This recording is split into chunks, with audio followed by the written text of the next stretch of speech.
नमस्कार दोस्तों, मेरा नाम है अनिकेत चौधरी और फिन आज़ाद यूट्यूब चैनल पे आपका स्वागत है। हम जब भी एक स्टॉक पिक चुनते हैं तो फिर उसमें हमें technical as well as fundamental दोनों चीज़ों का एक मिक्स ढूंढना पड़ता है, खास करके अगर हम लॉन्ग टर्म के लिए इन्वेस्टमेंट या फिर एक पोजिशनल ट्रेड उसमें करना चाहें तो आज हम इस वीडियो में एंजल वन के स्टॉक का फंडामेंटल्स जानेंगे। पूरा का पूरा फंडामेंटल नहीं जानेंगे, बस कुछ प्रोमिनेंट चीज़ें जो एक अपॉर्चुनिटी प्रेजेंट कर रही है उन चीज़ों को हम समझेंगे, साथ ही में फिर हम टेक्निकल्स को भी समझेंगे।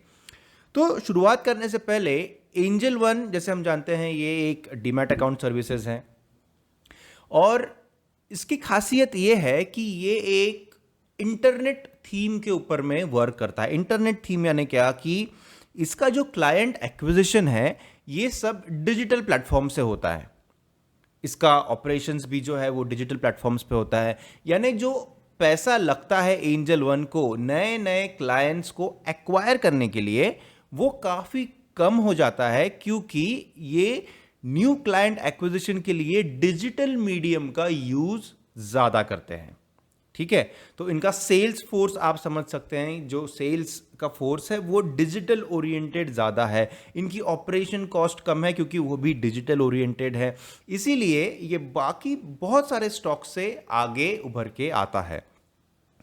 अब जो ये सर्विसेज ऑफर करता है एंजल वन, इसके बारे में अगर हम बात करें तो आज इंडिया में जो पेनिट्रेशन है डीमैट अकाउंट्स का या फिर इन्वेस्टमेंट अवेयरनेस का या फिर जो भी बाकी इन्वेस्टमेंट ऑप्शंस होते हैं उन सब का, वो प्लेटफॉर्म्स यूज करने का जो पेनिट्रेशन है वो सिर्फ 5% का है और आगे चल के आने वाले दिनों में कुछ सालों में ये 65% तक के बढ़ने वाला है।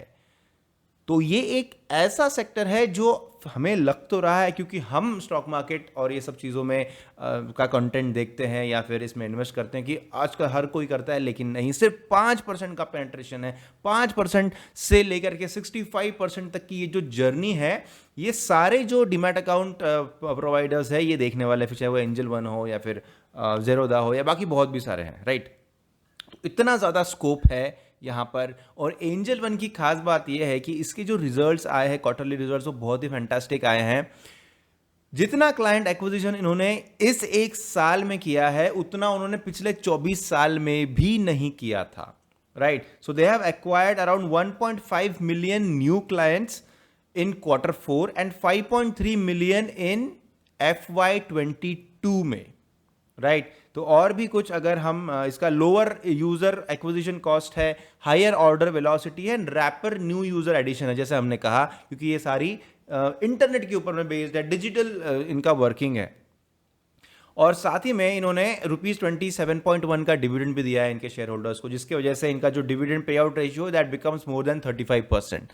सो फंडामेंटल्स बहुत ही अच्छे और तगड़े नजर आ रहे हैं।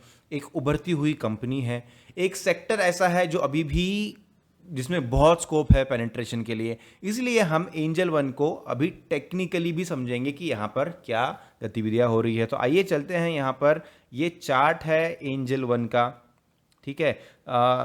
लॉन्ग टर्म व्यू से शुरुआत करते हैं और समझते हैं कि क्या प्रकार से हम यहाँ पर इसको समझ सकते हैं। तो ये हम 1 मंथ देखेंगे सबसे पहले, और 1 मंथ में क्योंकि ये नया एक IPO आया था 2021 में, तो काफ़ी सारा यहाँ पर डेटा नहीं है, बट 1 मंथ में अगर आप इसका ये चार्ट देखेंगे तो आप बहुत ही क्लियरली ये समझ पा रहे हैं कि एक ही चीज़ है, यहाँ पर स्टॉक जो है वो अप ट्रेंड में है, ठीक है। 2021 से जब ये शुरुआत हुई है तब से ये अप ट्रेंड में है और एक चैनल में इस प्रकार से प्राइस ऊपर जा रहा है, ठीक है। तो लॉन्ग टर्म व्यू जो है वो बहुत ज़्यादा बुलिश है।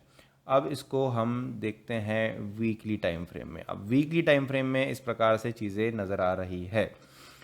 अब देखते हैं कि क्या हमें यहाँ पर कुछ टेक्निकल पैरामीटर्स नज़र आते हैं। तो सबसे पहला जो एक चीज़ नज़र आ रहा है कि प्राइस जो है उसने बहुत ज़्यादा रिट्रेस किया है और यहाँ पर आकर के उसने एक सेटलमेंट किया है जो कि है ये EMA 21 के ऊपर में। ये जो ब्लू कर्व है ये EMA 21 है और EMA 21 का सपोर्ट लेते हुए प्राइस ऊपर गया। यहाँ पर भी EMA 21 का सपोर्ट है, यहाँ पर भी है और अभी यहाँ पर भी EMA 21 का सपोर्ट प्राइस ले रहा है। EMA यानी एक्सपोनेंशियल मूविंग एवरेज, मतलब ये पिछले 21 पीरियड्स का एक एवरेज है।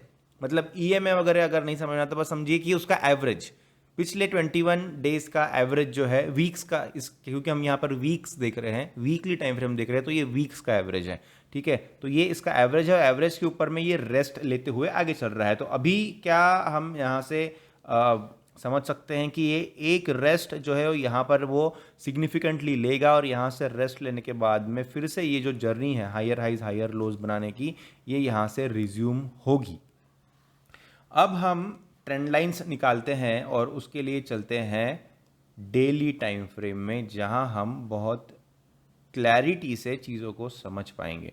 तो ये है डेली टाइम फ्रेम। यहाँ पर अगर हम एक ट्रेंड लाइन अगर निकालें तो देखिए इस प्रकार से ये ट्रेंड लाइन बन सकता है। इसको एक्सटेंड करेंगे तो इसको हम यहाँ, जी नहीं, इसको हम यहीं पर रखना पड़ेगा और इसको हम थोड़ा इसका कलर एनहांस कर देते हैं।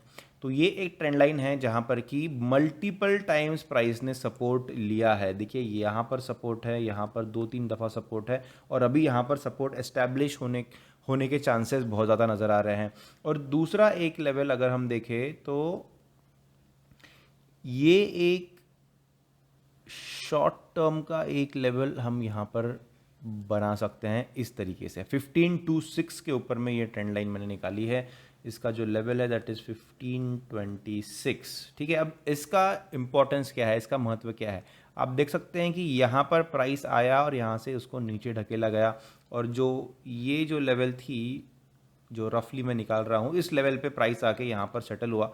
ठीक है, उसके बाद में इसका ब्रेकआउट हुआ और फिर से इसी लाइन के ऊपर में रीटेस्ट हुआ। इसको हम कहते हैं रीटेस्ट, मतलब प्राइस गया यहाँ से ऊपर गया, फिर से एक बार यहीं पर नीचे आया और ये रीटेस्ट हुआ। रीटेस्ट सक्सेसफुल था, सक्सेसफुल होने के बाद में प्राइस ऊपर गया और फिर इसका ब्रेकडाउन हुआ। ठीक है, तो सबसे पहला जो सपोर्ट था वो 1526, यानी ये जो लाइन मैंने निकाली है, ये 1526 की जो लाइन है, ये पहला सपोर्ट था, लेकिन वहाँ पर प्राइस ने सपोर्ट नहीं लिया, वहाँ पर ब्रेक डाउन हो गया, प्राइस ने सपोर्ट नहीं लिया। इसको मैं नीचे सरका देता हूँ।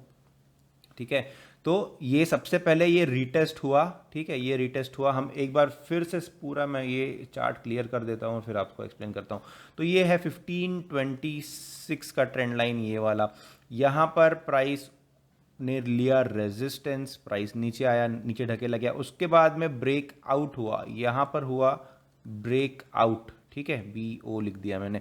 ब्रेकआउट के बाद में यहाँ पर ये हुआ रीटेस्ट, तो इसको हम कहते हैं retest of the support line. ठीक है, रीटेस्ट हुआ, उसके बाद में रीटेस्ट सक्सेसफुल होके यहाँ पर प्राइस एक्चुअली आकर के रुकना चाहिए था, बट वो नहीं रुका और यहाँ पर प्राइस जब नीचे आया तो ये हो गया BD यानी ब्रेक डाउन। ब्रेक डाउन होने के बाद में जैसे हमने देखा वीकली टाइम फ्रेम में कि EMA 21 का सपोर्ट लिया, EMA 21, और ये जो ट्रेंड लाइन चल रही है इस ट्रेंड लाइन का सपोर्ट लिया और यहाँ से अब बाउंस लेकर के प्राइस ऊपर की तरफ जा सकता है।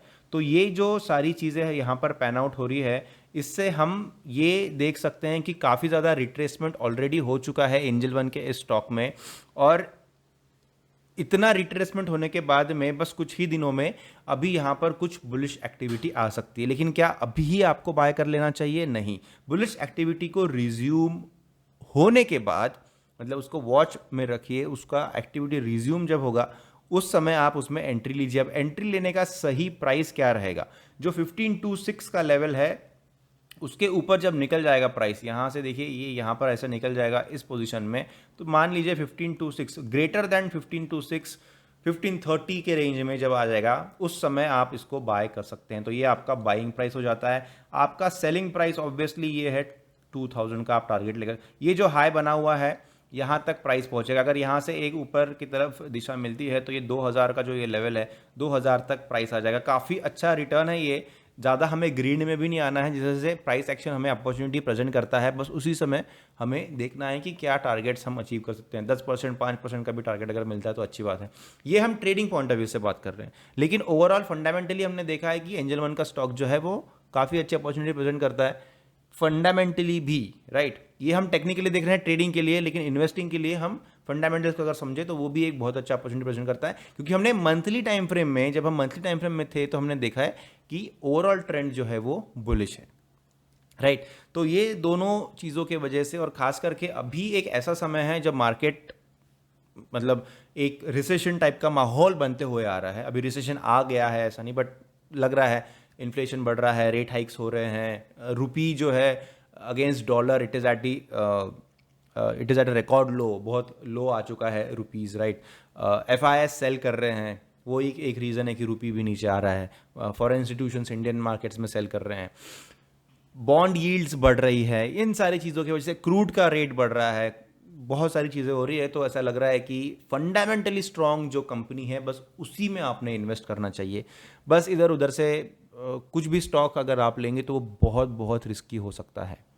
म्यूचुअल फंड्स में इन्वेस्टमेंट करना SIPs में फार बेटर है as compare to direct investment in stocks, current situation के हिसाब से, क्योंकि आपको स्टैगर्ड एंट्री मिलेगी।